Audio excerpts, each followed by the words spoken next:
Hey,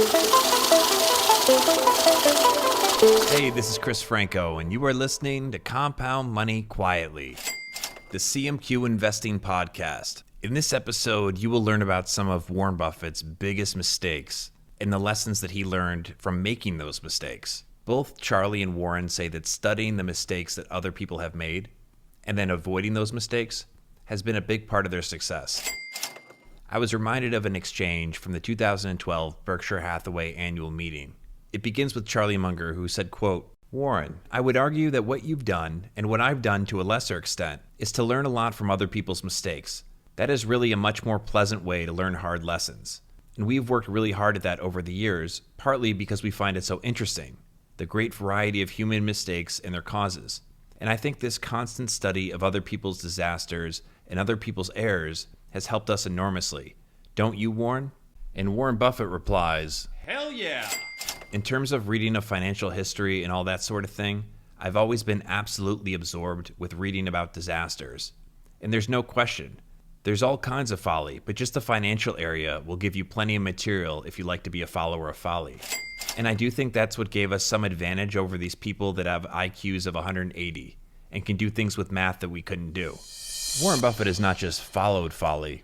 He's actually provided followers of folly with the fodder for their metaphorical firearms. What? Weirdo. One of the best examples of this comes from the 1989 letter to Berkshire Hathaway shareholders.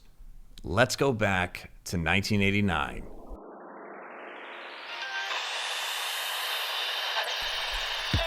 You are listening to WCMQ on your FM dial.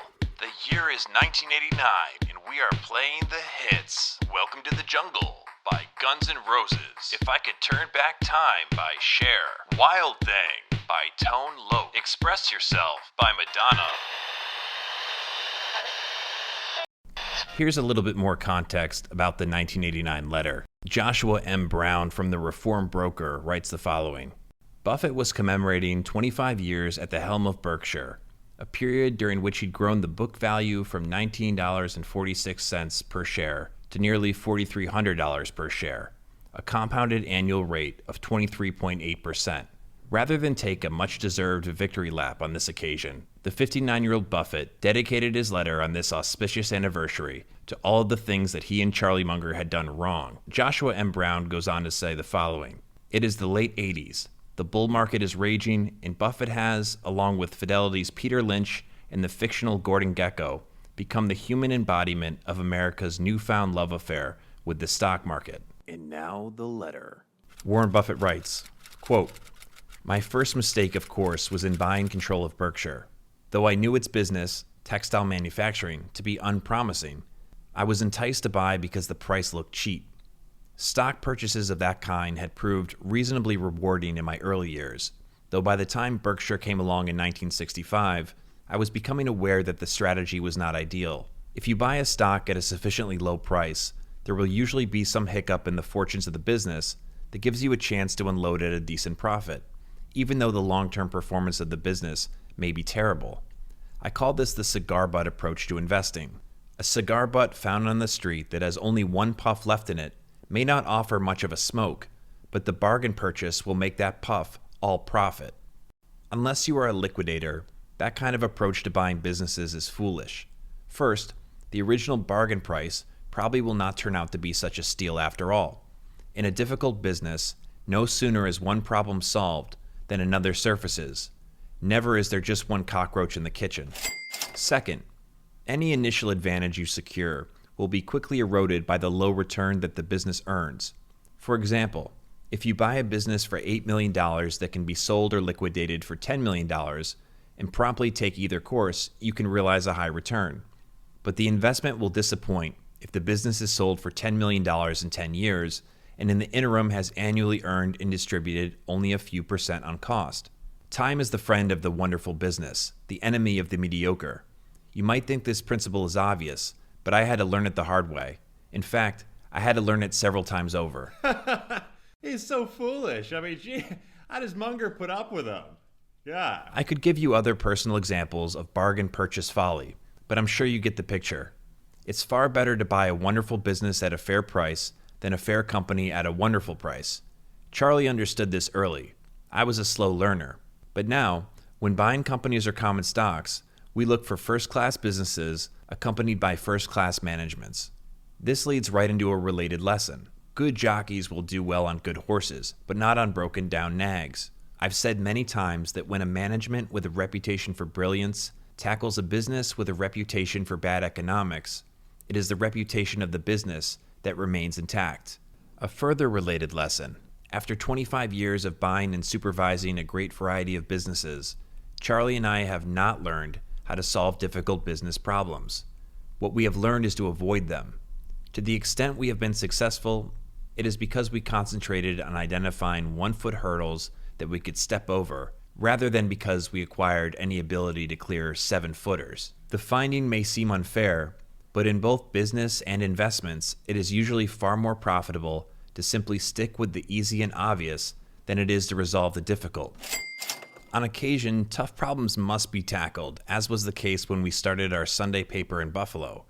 In other instances, a great investment opportunity occurs when a marvelous business encounters a one-time huge but solvable problem, as was the case many years back at both American Express and Geico.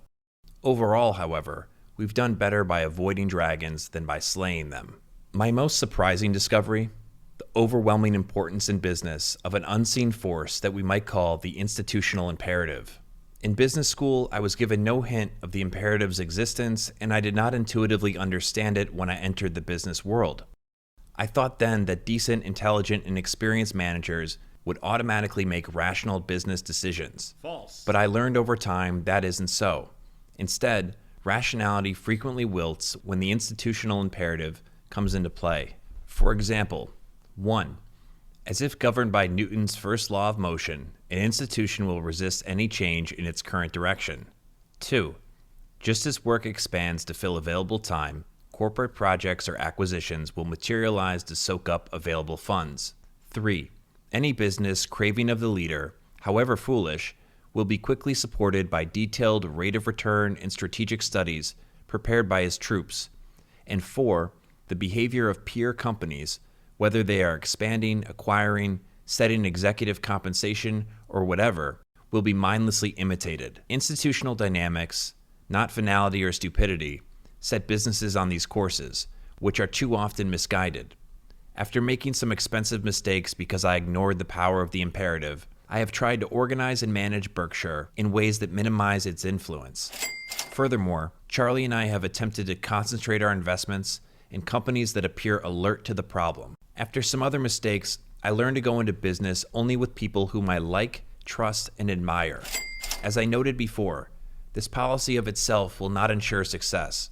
A second-class textile or department store company won't prosper simply because its managers are men that you'd be pleased to see your daughter marry. However, an owner or investor can accomplish wonders if he manages to associate himself with such people in businesses that possess decent economic characteristics. Conversely, we do not wish to join with managers who lack admirable qualities, no matter how attractive the prospects of their business. We've never succeeded in making a good deal with a bad person. Some of my worst mistakes were not publicly visible. These were stock and business purchases whose virtues I understood and yet didn't make. It's no sin to miss a great opportunity outside one's area of competence, but I have passed on a couple of really big purchases that were served up to me on a platter and that I was fully capable of understanding.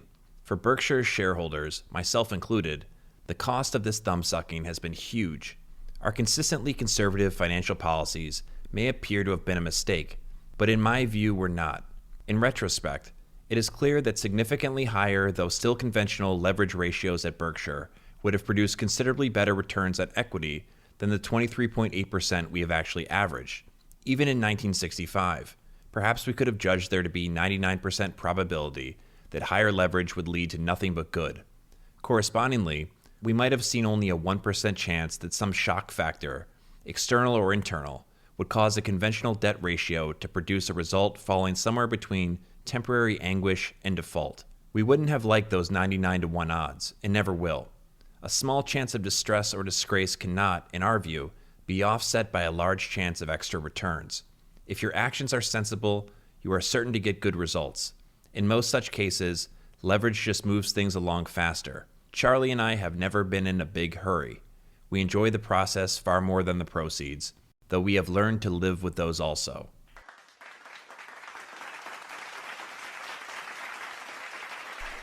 Okay, so let's review the big mistakes. Let's review how Buffett just blew it. He blew it. Number one is being slow to learn the bargain purchase folly. Remember, he says that it's far better to buy a wonderful company at a fair price than a fair company at a wonderful price. And this was a lesson that he says Charlie Munger understood early, whereas he was a, quote, slow learner.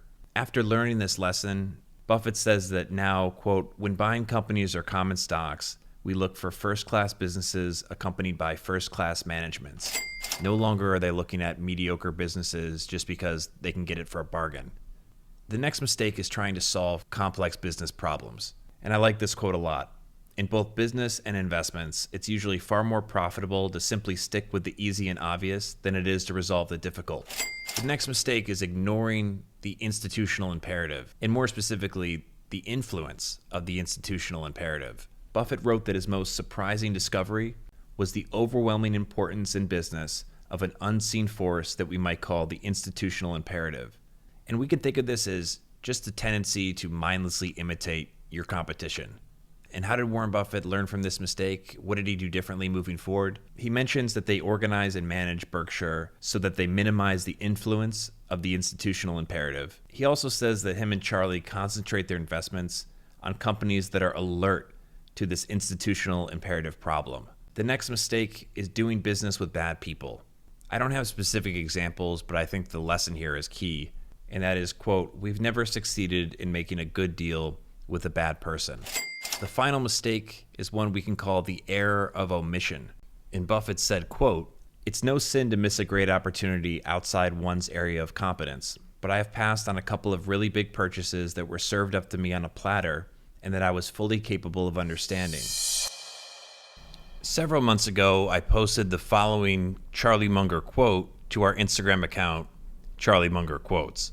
It goes like this. It's a good habit to trumpet your failures and be quiet about your successes.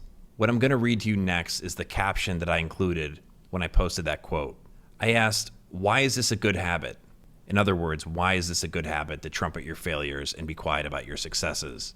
For one, overconfidence. Overconfidence is a cognitive bias that causes us to make miscalibrations of subjective probabilities. It also causes us to overestimate our own abilities. For example, despite the evidence that the vast majority of professional investors cannot outperform the S&P 500 index over the long term, there are countless amateur investors or retail investors, individual investors, who still think they can do it, or think that they have a higher than average chance of doing it. That's overconfidence bias working its magic. The academic research on overconfidence bias, as it relates to investing, provides us with a lot more to think about. The most cited study that I read, which has nearly 4,000 citations, notes that, and I quote, overconfidence can explain high trading levels and the resulting poor performance of individual investors. Our central message is that trading is hazardous to your wealth. In another study, which has nearly 800 citations, the authors found that, and I quote, investors who think that they are above average in terms of investment skills or past performance trade more. And last but not least, humility is a virtue. It's better to eat your own humble pie than to have life serve it to you when you least expect it. It may also help you compound money at a higher rate and make a lot more money over your lifetime as an investor. That's why I think it's a good habit to trumpet your failures and be quiet about your successes, for those reasons that I just mentioned. Reminding yourself of just how stupid you've been, even if you don't do it publicly like Warren Buffett does, it's a useful activity. I'd highly recommend staring in the mirror and telling yourself, self, I suck. Don't do that. But what you should do is consider this quote from Charlie Munger. The best thing a human being can do is help another human being know more. If you learned something valuable in this episode, please share it with a friend. If you're listening on Apple Podcasts or on Spotify, subscribe so you never miss an episode. Just hit that subscribe button, as all the YouTubers like to say. Smash that like button. There's no like button to smash, but what you can do is leave a 5-star review with a couple of sentences about what you liked. That goes a long way on Apple. It helps more people discover CMQ Investing. I also just love reading what you like because it tells me what I should do more of. Subscribe to our email newsletter for free at cmqinvesting.com. Our email subscribers receive the posts about these episodes, and those include the links to anything we read or talked about. If you'd like to get in touch with me directly, I love hearing from you.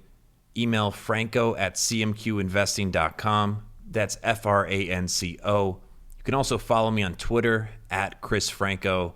Follow at Charlie Munger Quotes on Instagram. Tell yourself how great you are, because you are, and try to learn the hard lessons about investing vicariously rather than making those mistakes yourself. It'll save you a lot of pain, save you a lot of heartache, and save you a lot of money. That's all for now. My name is Chris Franco. This is Compound Money Quietly, the CMQ Investing Podcast. Thank you, as always, for listening and supporting. We'll talk soon.